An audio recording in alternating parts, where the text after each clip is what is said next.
Semana passada, a lição foi o pobre, não é? Hoje a nossa lição já é o inverso, é o rico. E essa lição está são 3 versículos, ou são 3 textos que o pastor separou, que está no livro. O primeiro deles é Tiago 1:10, está nessa página azul do seu livro, na página 65, parece, ou 64, alguma coisa assim, tá? Página 64, se não me engano. Tá. O primeiro texto é Tiago 1:10. Diz o seguinte: e o rico deve orgulhar-se caso possa viver em condição humilde, porque o rico passará como a flor do campo. O outro texto é Tiago 2, 6 e 7. Está na página escura, tá, dona Neuza? Mas vocês têm desprezado o pobre. Não são os ricos que oprimem vocês? Não são eles os que arrastam para os tribunais? Não são eles que difamam o bom nome que sobre vocês foi invocado? E agora o próximo texto está em Tiago 5, de 1 a 6, que fala o seguinte: ouça agora vocês, ricos, chorem e lamentem-se, tendo em vista que a desgraça que virá sobre vocês. A riqueza de vocês apodreceu e as traças corroeram as suas roupas. O ouro e a prata de vocês enferrujaram, e a ferrugem deles testemunhará contra vocês, e como fogo devorará a sua carne. Vocês acumularam bens nestes últimos dias.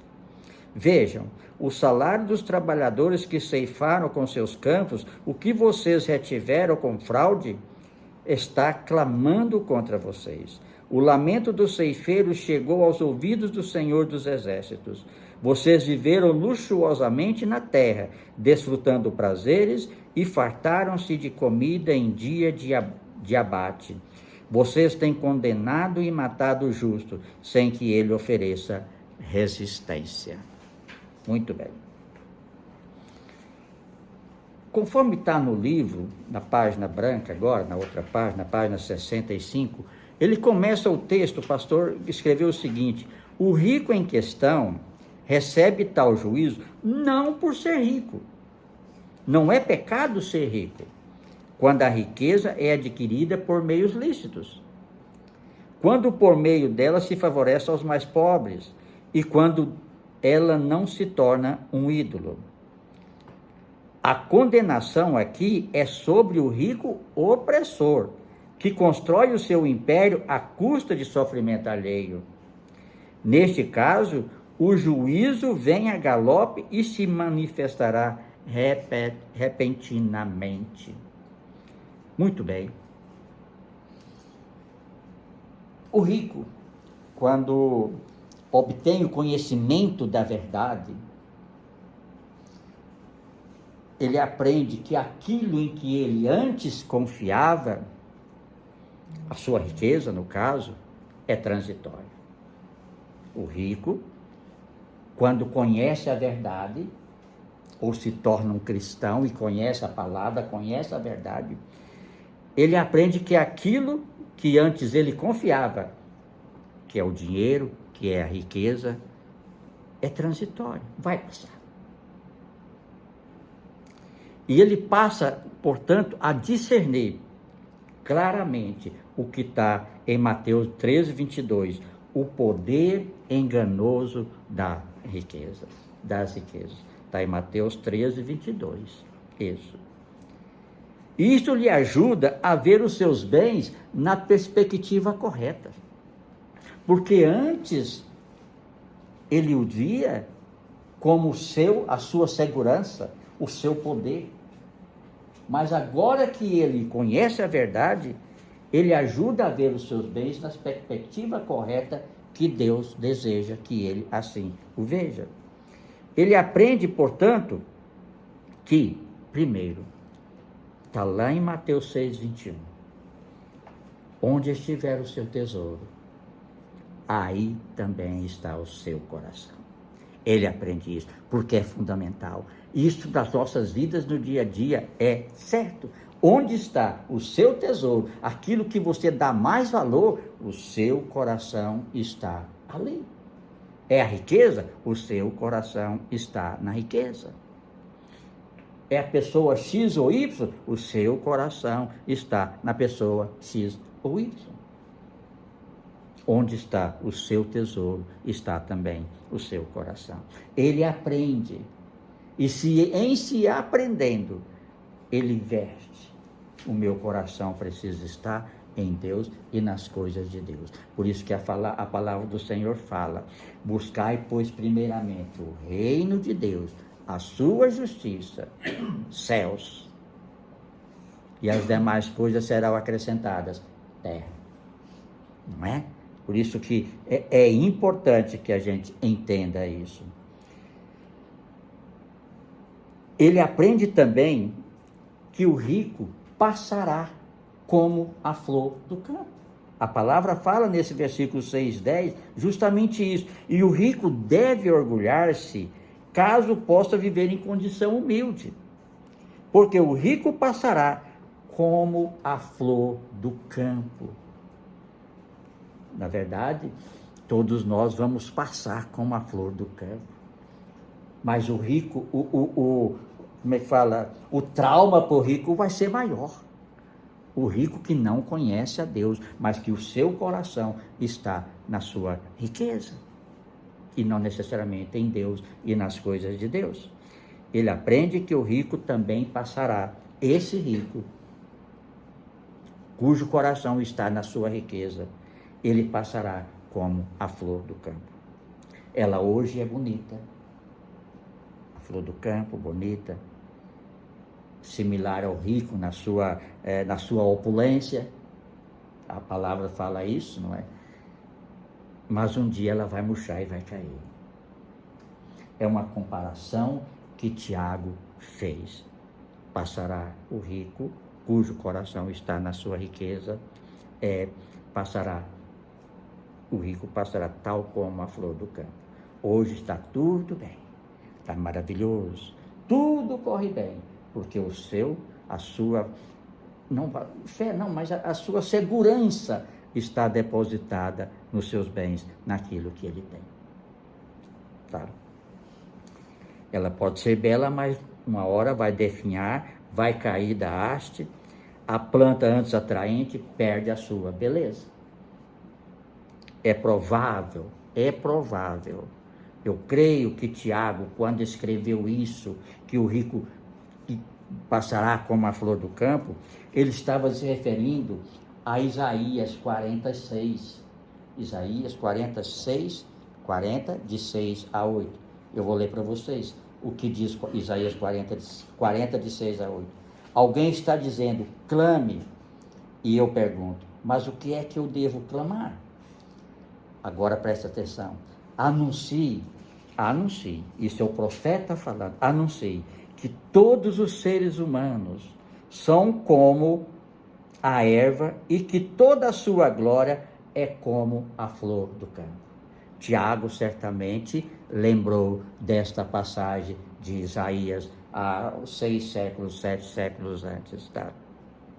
A erva murcha e as flores caem quando o Senhor sopra sobre elas.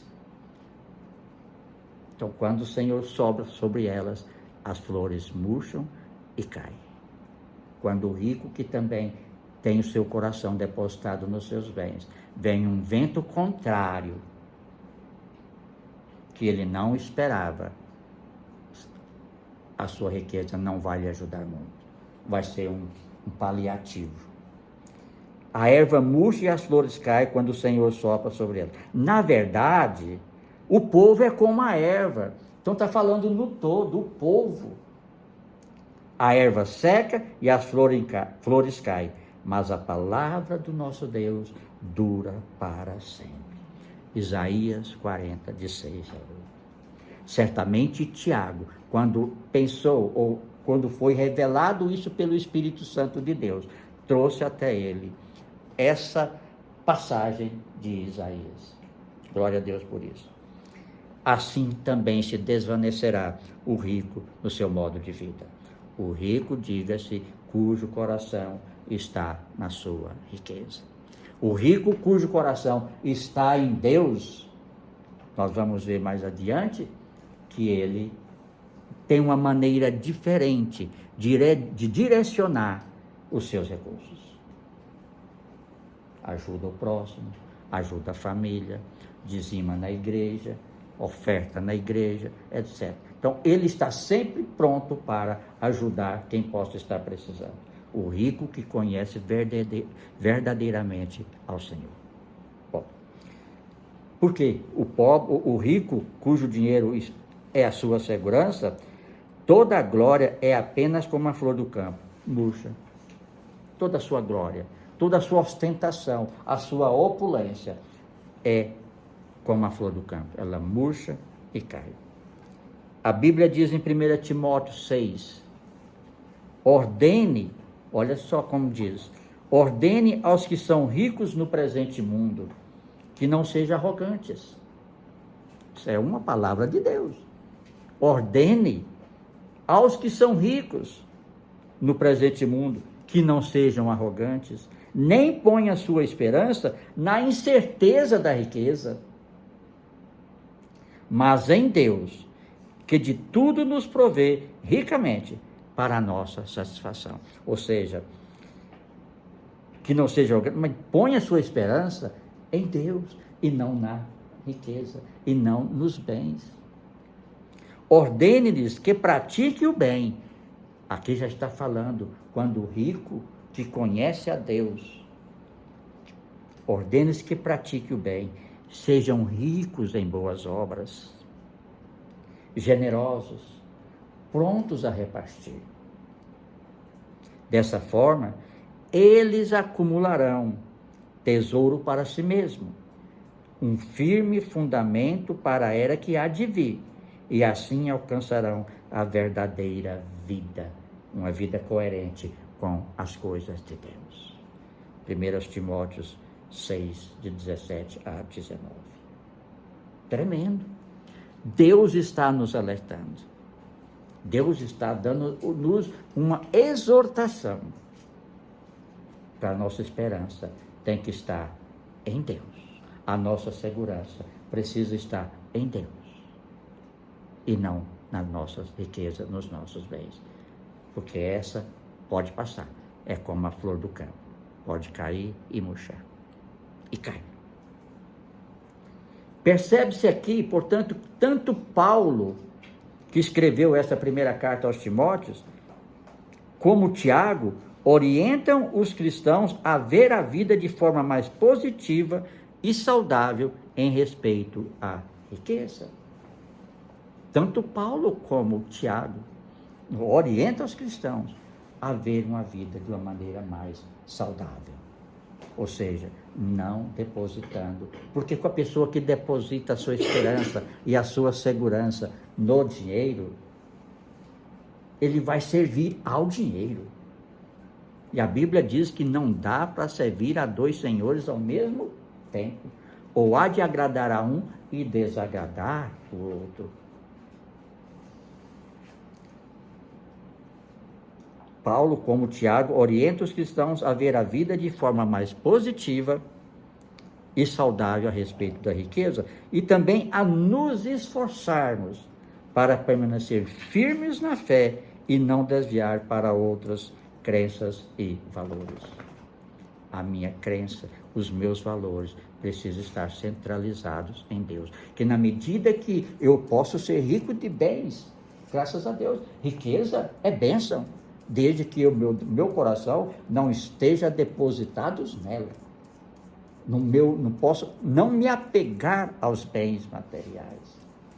Porque quando eu me apego aos bens, eu passo a depender deles. Riqueza é importante, mas quando nós somos persistentes em nossa fé, Deus nos ajuda a passar por qualquer tipo de problema, quer no tocante à riqueza, quer no tocante à pobreza. É problemas. Deus nos ajuda a passar por elas.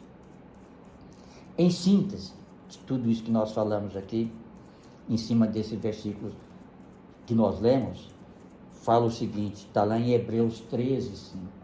Hebreus 13:5 fala o seguinte: conservem-se livres do amor ao dinheiro. Ou seja, não se apegue ao dinheiro. Conservem-se livres do amor ao dinheiro.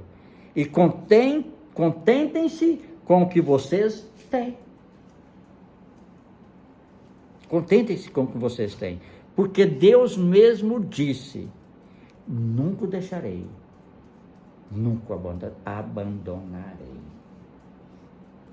Conserve-se livres do amor ao dinheiro.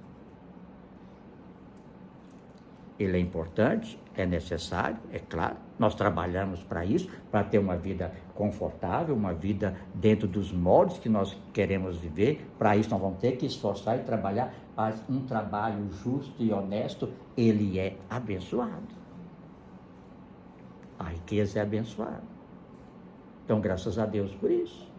Eu conheci um casal abençoado, que tinha muito dinheiro, que foi um dos fundadores da igreja aqui de Belém. E não tinha apego ao dinheiro, graças a Deus por isso. Então, ter muitos bens, isso não é ruim, mas ter apego a esses muitos bens, aí já foge um pouco aquilo que Deus quer para as nossas vidas. Então, conserve-se livres do amor ao dinheiro e contentem-se com o que vocês têm, porque Deus mesmo diz: nunca o deixarei e jamais o abandonarei. Que se você não tem o apego ao dinheiro, Deus vai te honrar naquilo que você precisa, ou naquilo que nós precisamos. Deus vai honrar, pode ter certeza disso. No Tiago 2, de 6-7, fala o seguinte: mas vocês têm desprezado o pobre. Não são os ricos que oprimem vocês? Não são eles os que arrastam para os tribunais? É um desses versículos que está na página azul, tá? Não são eles que difamam o bom nome que sobre vocês foi invocado? Aqui tem umas condições interessantes. Já começa o seguinte: mas vocês têm desprezado o pobre. Não está perguntando, está afirmando. Mas vocês têm desprezado o pobre. Está falando também que é uma discriminação.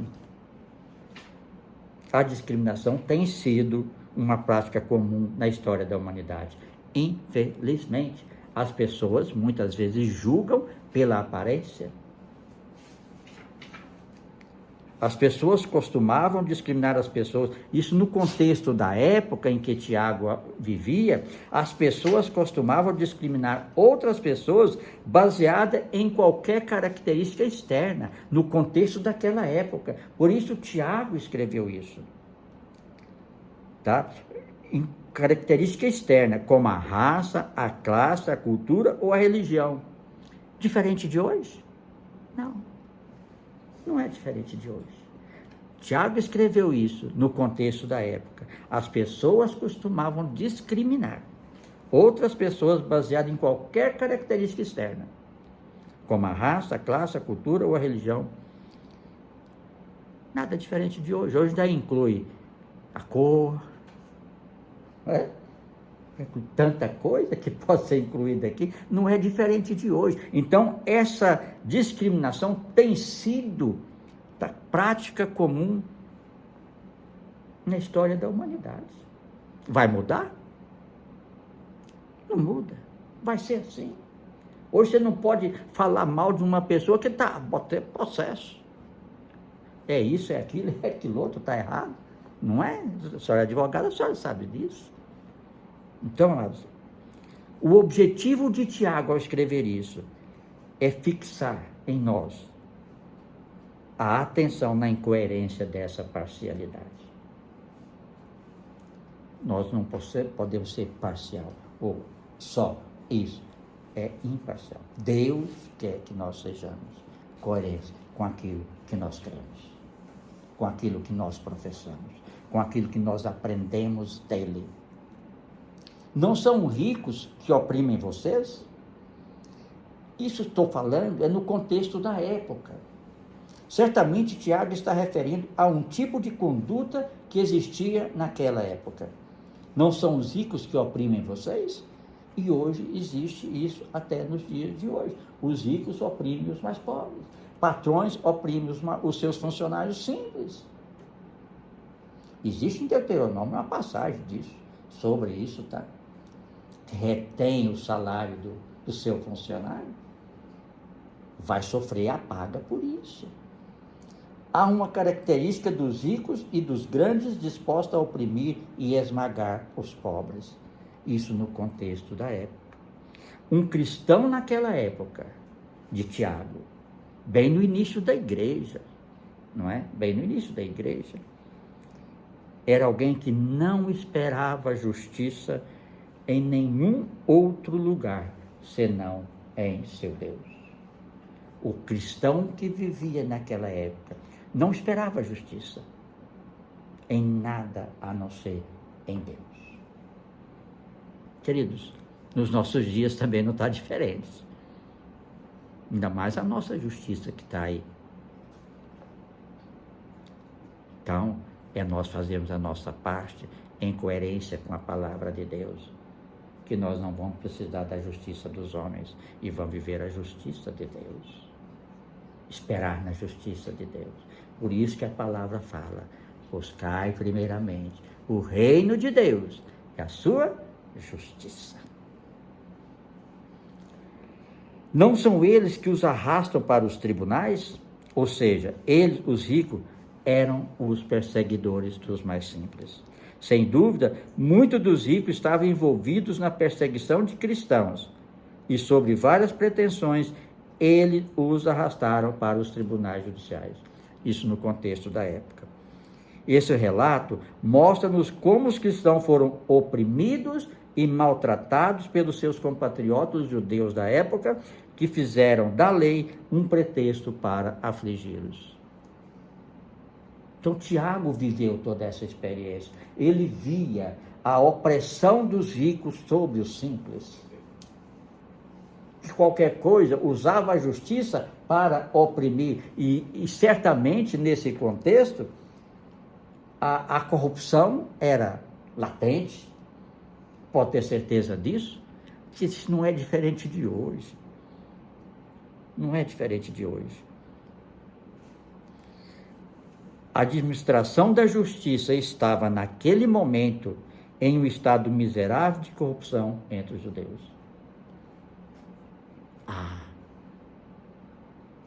Então, é simples. Então eu vou acionar a justiça e vou tomar os seus bens por uma outra e qualquer causa. Gente, de acordo com esse versículo que nós lemos agora, que tem toda essa explanação, a discriminação é considerada um pecado. Por quê? Porque não honra a Deus. A discriminação não honra a Deus. É contrária à sua lei. Seja justo como o Senhor é justo. Não discrimine esse nem aquele, pelo que ele tem ou pelo que deixa de ter. Seja justo. Buscai a justiça de Deus, porque Deus ama a todos indistintamente. É o simplesinho que está na rua, lá na sarjeta, dormindo, qualquer coisa, está ali precisando, que é o rico. Deus ama a todos igualmente. Não ama o pecado que há em cada um, mas ama a pessoa, enquanto criatura ou enquanto filhos. Lá no projeto que a igreja tem, Pão da Vida, que distribui alimentos lá entre o Mercadão e aquele centro popular de compras, toda quinta-feira a igreja vai lá, o Rinaldo, muitas outras pessoas, o Silas também, vai distribuir sopa, comida, aquelas pessoas simples da rua. Estavam falando o seguinte: o que tem de pessoas crentes que já passaram por uma igreja ali é coisa absurda, que conhece a Deus, que conhecem passagens bíblicas, que conhece, que fala bem das coisas de Deus, mas estão passando por problemas. Então, de acordo com esse versículo, não é por isso que nós vamos discriminá-los, mesmo pelo contrário, vamos tentar fazer o melhor para essas pessoas. É assim que a palavra ensina, é assim que a palavra que Deus requer de cada um de nós. Por quê? Porque Deus veio ao mundo para restaurar a igualdade entre todos os seres humanos. Restaurar a igualdade e não a diferença entre um ou outro. Por quê? Porque não vê nenhuma diferença entre o rico e o pobre, homens e mulheres, ou qualquer outra categorização que não seja do seu amor e da sua graça. Quando julgamos as pessoas com base na aparência externa, estamos violando a lei de Deus, não honrando o seu dom de igualdade. Deus vê a todos igualmente. Deus não ama o pecado que está nas pessoas, mas ama as pessoas enquanto criaturas dele. Então, quando nós julgamos as pessoas com base nas aparências, estamos violando a lei de Deus, o princípio da igualdade. Aquela parte maior que nós lemos atrás: ouçam agora vocês ricos, chorem e lamentem-se, tendo em vista a desgraça que virá sobre vocês. A riqueza de vocês apodreceu, e as traças corroeram as suas roupas. O ouro e a prata de vocês enferrujaram, e a ferrugem deles testemunhará contra vocês, e como fogo devorará a sua carne. Vocês acumularam bens nestes últimos dias. Vejam, o salário dos trabalhadores que cefaram os seus campos e que vocês retiveram com fraude está clamando contra vocês. O lamento dos ceifeiros chegou aos ouvidos do Senhor dos Exércitos. Vocês viveram luxuosamente na terra, desfrutando prazeres e fartaram-se de comida em dia de abate. Vocês têm condenado e matado o justo, sem que ele ofereça a resistência. Interessante a gente notar que Tiago começa: ouçam agora vocês. Ele estava falando com alguém. Ele estava passando uma mensagem para alguém. Ouçam agora vocês. E qual é o propósito de falar, de começar um texto assim, falando isso? Ouçam agora vocês? Simples. Certamente ele queria provocar naquele povo o arrependimento. Porque ele está falando: ouça agora vocês ricos. Vocês ricos. Pode ler que o início está assim: ouçam agora vocês ricos. Ele estava querendo provocar neles o arrependimento. Daí a sua convocação para que ouçam agora vocês. Ouçam agora vocês ricos. Arrependam-se, portanto. Uma vida de luxo à custa de pobres não ficará impune, pode ter certeza disso, porque Deus é justo. Deus é justo. O dinheiro ou a riqueza podem ser um ídolo na vida de uma pessoa. Quando? Quando o seu coração está na riqueza. O seu tesouro está ali. Então o seu coração está ali. Isso pode se tornar um ídolo. Você passa a depender exclusivamente disso e não necessariamente de Deus, quando você deveria depender. Por isso Jesus comparou a influência do poder financeiro ao próprio Deus. Ninguém pode servir a dois senhores ao mesmo tempo. Ninguém. Não tem como servir dois senhores ao mesmo tempo. Porque você vai agradar um e desagradar o outro. É batata, vai acontecer. Tá? Ou se devotará a um e desprezará o outro, não poder servir a Deus e as riquezas, principalmente. Não dá para servir a Deus e as riquezas. O valor das coisas. A mensagem de Tiago a essas pessoas ricas é que as suas riquezas testemunham os próprios feitos pelos quais foram adquiridas erradamente. Ele está falando com os ricos que adquiriram as suas riquezas erradamente, por opressão, conforme nós já falamos, tá? por meios corruptos, né? A própria corrupção está falando aqui que no contexto da época a justiça era corrupta, que não é diferente de hoje. E vai para o YouTube. A lei de Moisés reafirma a ordem contra a retenção do salário dos trabalhadores, é aquilo que eu falei.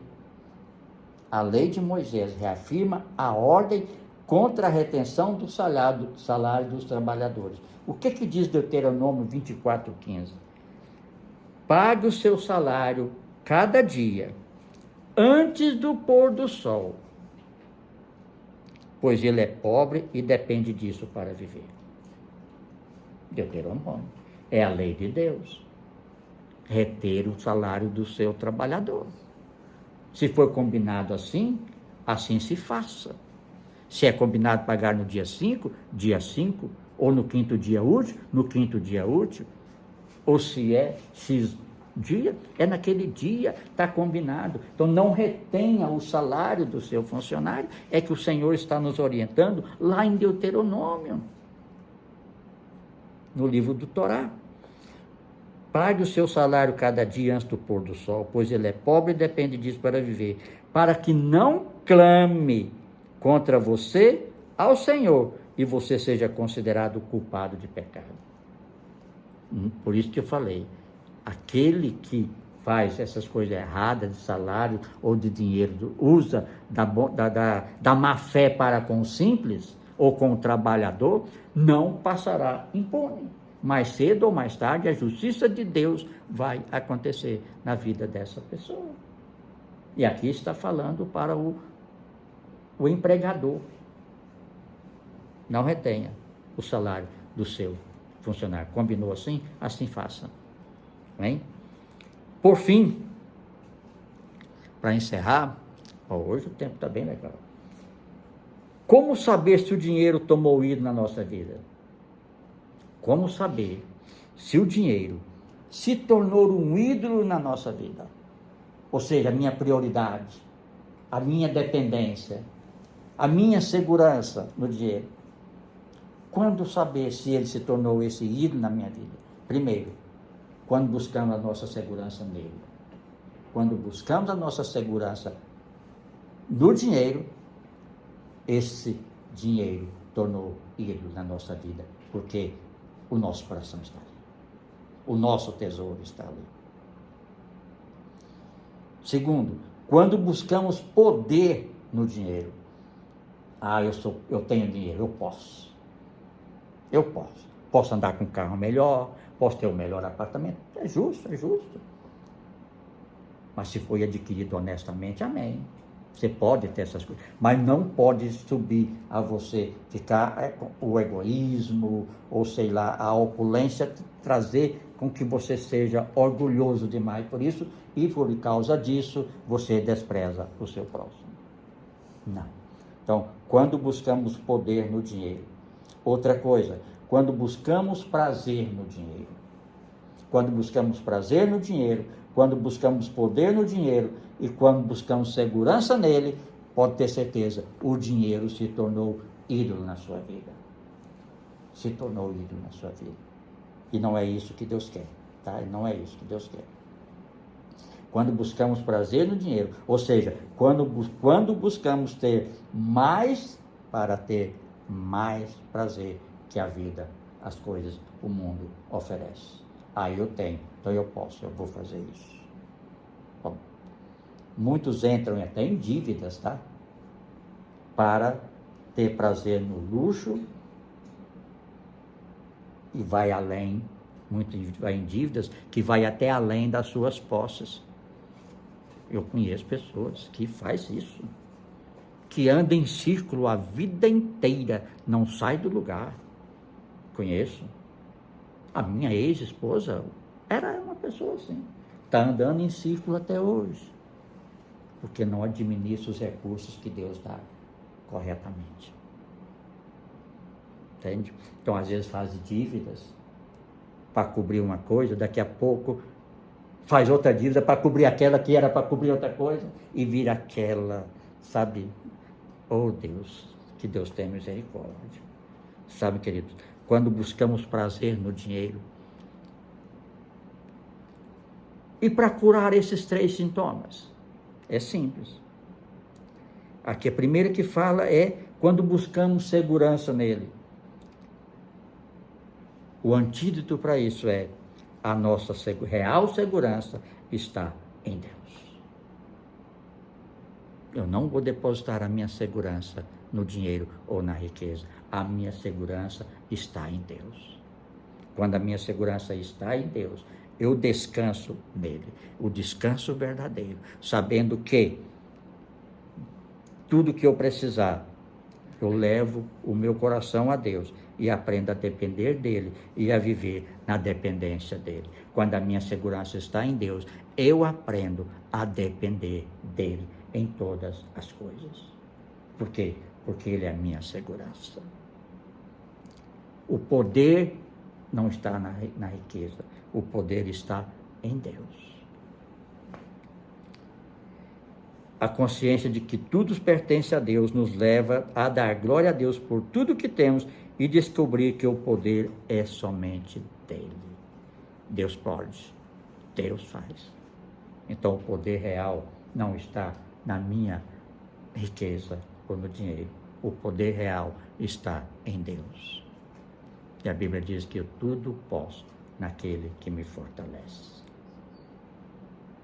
Posso até não ter riqueza, mas o meu Deus tem poder para me abençoar todos os dias com o pão à minha mesa, com o trabalho para eu fazer, com a unidade em família, que é importante, não é? Então Deus, o poder está nele de trazer essas coisas para as nossas vidas. Porque o real prazer está em Deus.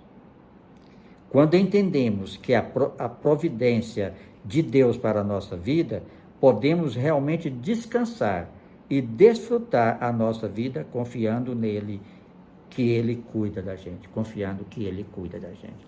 Deus cuida, Deus zela dos seus. Eu gosto de usar essa palavra zela, é o zelo de Deus. Não é? Eu gosto de usar isso, o zelo de Deus.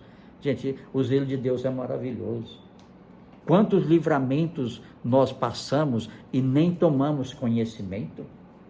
Eu glorifico a Deus todo dia, Senhor, pelos livramentos que eu nem tomei conhecimento. É zelo de Deus, é o cuidado de Deus para conosco, por causa da dependência de Deus.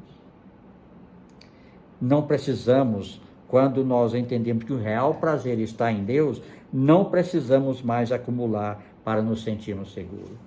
Não precisamos acumular. Não precisamos. Porque a minha segurança está nele. Tudo que eu precisar para a minha vida, ele vai me prover.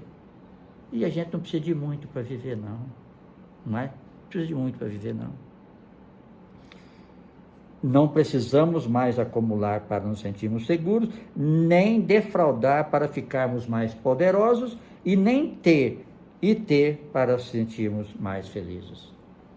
Temos mais e mais para nos sentirmos mais felizes. Não. Por quê? Porque o real prazer está em Deus, então a minha alegria, a minha satisfação está em Deus. E não nas coisas que o mundo oferece. O mundo oferece coisa boa, oferece, ou as coisas do mundo são melhores que as coisas de Deus. Por isso que muitos vão para Deus e depois saem e voltam para o mundo. Porque para os atrativos do mundo chamam mais atenção. Não é? Assim, descobrimos uma felicidade que dinheiro nenhum pode pagar. Quando dependemos em Deus.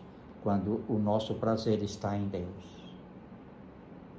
E a palavra do Senhor fala em Romanos 8, 28, salvo engano. Bolsonaro falava muito isso. Conhecereis a verdade, e a verdade vos libertará. Acho que é Romanos 8, 28 mesmo. Não é isso? Então, amados, quando nós conhecemos verdadeiramente a Deus, o nosso apego a bens, ele vai se esvaindo. E o nosso apego às coisas de Deus vai crescendo.